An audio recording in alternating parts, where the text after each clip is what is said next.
Low-cost airlines have made flying much more affordable for the average passenger, but it's gotten to the point where many are questioning if some low-cost airlines are even low-cost at all. No airline epitomizes this better than Ryanair, the Irish carrier which has grown to become Europe's leading low-cost airline and one of the world's most infamous. Today, we're in Barcelona, Spain, for this early morning flight to Dublin, Ireland, Ryanair's hub. And I mean, what better way to review the airline than to fly from one of its most popular tourist destinations to its main hub? Our journey starts off at Barcelona's Josep Tarradellas El Prat airport, here at Terminal 2B. Despite it only being 3:40 a.m., this Ryanair check-in line is absolutely packed. Naturally, a lot of low-cost airlines use early morning time slots as they're much cheaper than the midday ones, and Ryanair is certainly no exception to that stereotype, as our scheduled departure this morning is 6:05 a.m., the exact departure time as two other Ryanair flights, one to Brussels and the other to London. No wonder the line is so long, it consists of passengers of all three flights. Anyway, after standing in that line for about half an hour, we're finally on our way to the main terminal. Now, everyone who's flown knows you can't go through the security check with liquids, so upon entering the airside terminal here, I was expecting to see somewhere to fill up my water bottle, but there were absolutely no drinking fountains to be found, and I couldn't even find a restroom. Unfortunately, in a last resort ditch, I purchased an overpriced bottled water from one of the airport shops. Barcelona definitely needs to fix this, and as you can see in the footage, half the airport seems to be under construction. I sure hope there's some new restrooms behind those walls.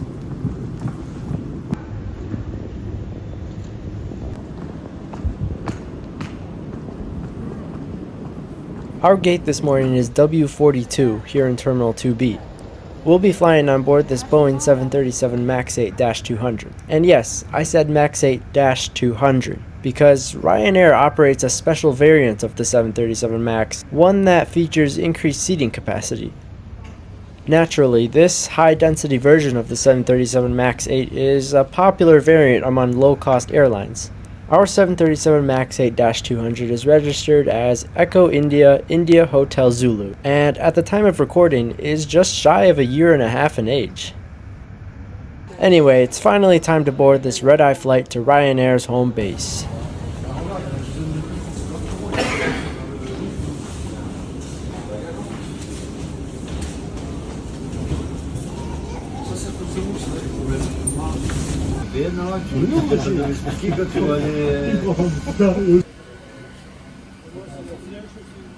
And right upon boarding the aircraft, you can really see just how many additional seats this aircraft has. Usually there's some sort of a wall or galley right here at the entrance. Ryanair's MAX 8-200 consists of a total of 197 seats, which is 8 more seats than what a traditional 737 MAX 8 fits in a low-cost configuration. We'll be seated in 22F today. Ryanair certainly doesn't offer the best legroom, and given that we're on a plane that is literally built to be jam-packed with as many seats as possible, I certainly wasn't expecting any extra space. The seat includes a non-extendable tray table and the safety card installed on the back side of the seat. I guess too many passengers were stealing safety cards? Anyway, here's our view for the next 3 hours, right behind the wing. Both the headrest and armrest are non-adjustable. Ladies and gentlemen, good morning from the flight deck. My name is James March, and it's my absolute pleasure to welcome you aboard this morning's service to Dublin. Now that the cabin door is closed, let's sit back, relax, watch the safety demonstration, and enjoy this early morning departure out of Catalonia. Ladies and gentlemen, numbers has been closed. Please ensure all your mobile phone select devices are set up in flight silence. Please, one cabin crew points some safety features on this Boeing 737 8-200. Thank you. May we have your complete attention as we demonstrate the safety features of this aircraft. These features may differ from aircraft that you have flown on before. Please remove headphones for this demonstration. In case of a loss of cabin pressure, masks like this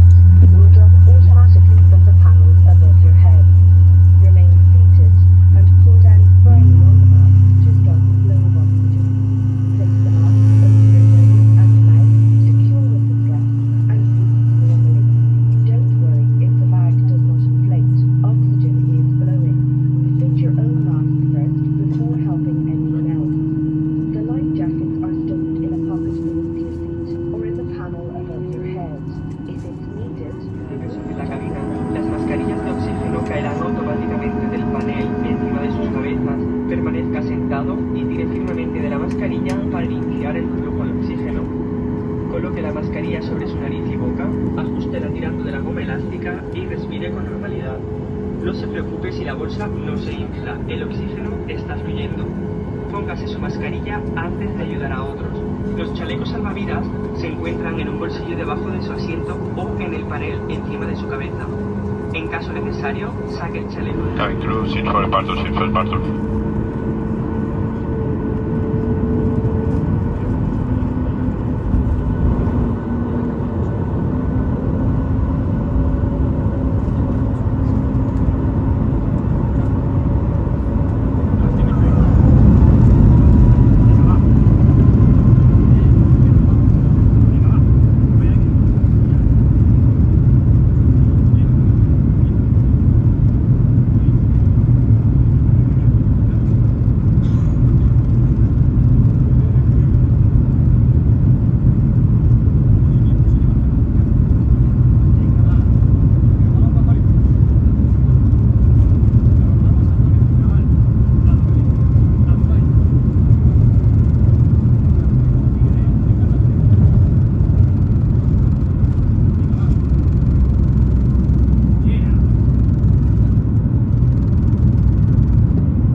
And now that my camera is out of focus, let's catch a short nap before my pre-ordered meal arrives.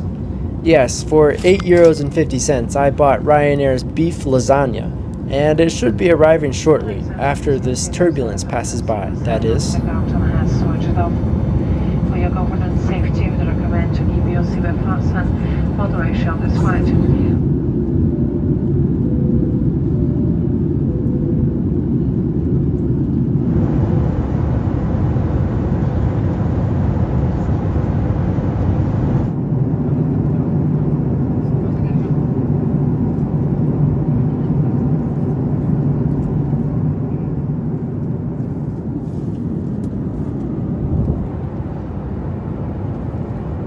The cabin lights are on and our in-flight service has begun.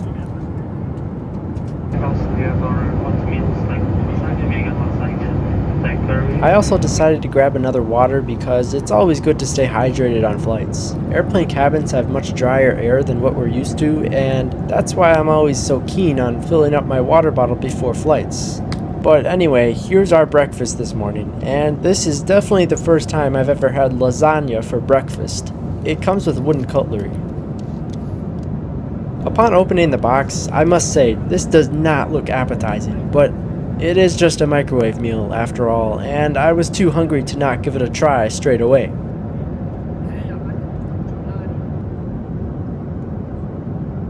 To be honest, it wasn't bad at all. As you can see, I completely finished the meal, in part because I hadn't yet had a proper breakfast, but there was genuinely nothing to complain about with that beef lasagna. But was it really worth almost €9? On a longer flight in the afternoon or evening, maybe, if you're really that hungry. I was willing to try it out for breakfast just for the sake of seeing what it was like, and I can tell you, it was pretty decent, despite how it looked. By the way, Ryanair does not offer in-flight Wi-Fi, nor do they offer any kind of entertainment system. I honestly don't mind it, as I think anybody should be able to go a couple hours without internet access, but with today's day and age, Ryanair not offering these amenities seems to have become a rather unpopular opinion. But really, just play a game on your phone or read a book or something. Maybe a digital map would be cool, but I really don't think in-flight entertainment or Wi-Fi is necessary for an airline that barely has any flights over 5 hours. Anyway, it looks like the sun's nearly risen, and we're already starting our approach into Ireland. Overall, I haven't had much to complain about on this flight, and that's usually the reality of these low-cost airlines. You either get what you paid for, that being an uneventful experience, or you get a minor inconvenience, and that's usually where all the bad reviews come from.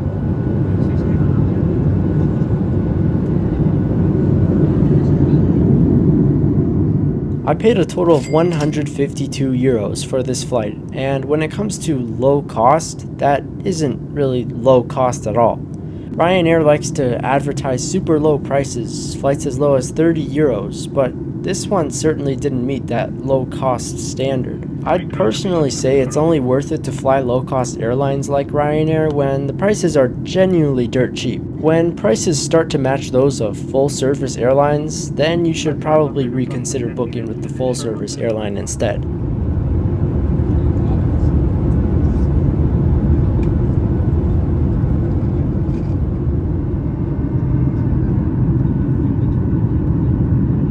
But as we turn on to final approach over the Irish Sea, there's one last thing I didn't yet mention that Ryanair is absolutely infamous for: their hard landings. Let's sit back and see if the hard landing stereotype is actually true.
Well, that might have actually been one of my hardest landings ever. In true Ryanair fashion, we've arrived in Dublin.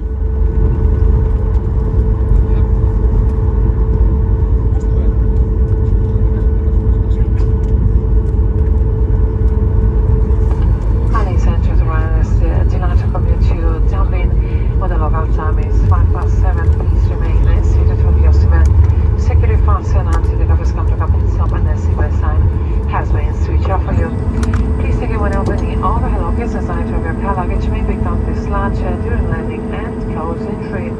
And the laptop, computers and the larger portable electronic devices must be switched off and stowed away. And now you can use your mobile phones on behalf of Ryanair. We'd like to thank you for choosing to fly with us today. It has been a pleasure having you aboard, and we hope to see you in another Ryanair scheduled service in future once again. Thank you, wish you a very good day.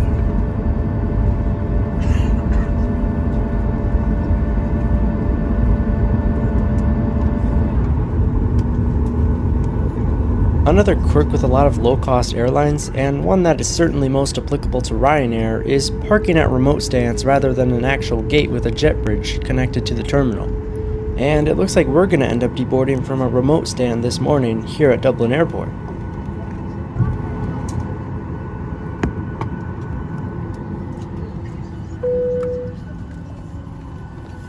Kevin, good doors to Manuel and Crush, as you're welcome to, but Dublin ahead of schedule.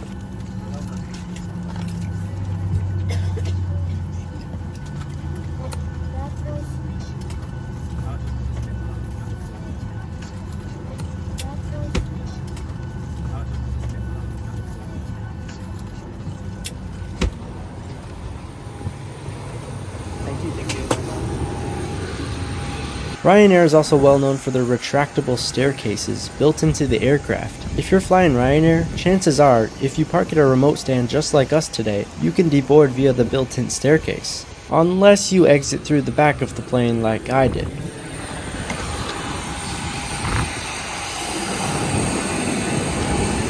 While it can be more convenient to park at a jet bridge, as an Ave geek, I always appreciate remote stands as they make for excellent aircraft photo opportunities.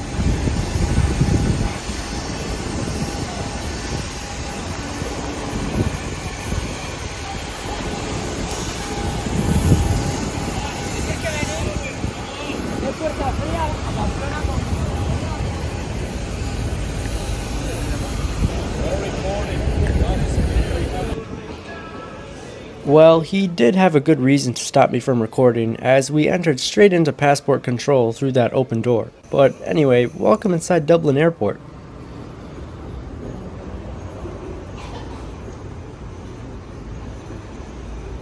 What did you think of Ryanair? Have you flown them before? Let me know your thoughts down in the comments. I do hope you enjoyed the review, and if you did, make sure to check out my other comprehensive airline reviews. Don't forget to leave a like and subscribe if you haven't already. But with all that said, I'm off to the car rental to go plane spotting. So thanks for watching, and I'll see you guys in the next one.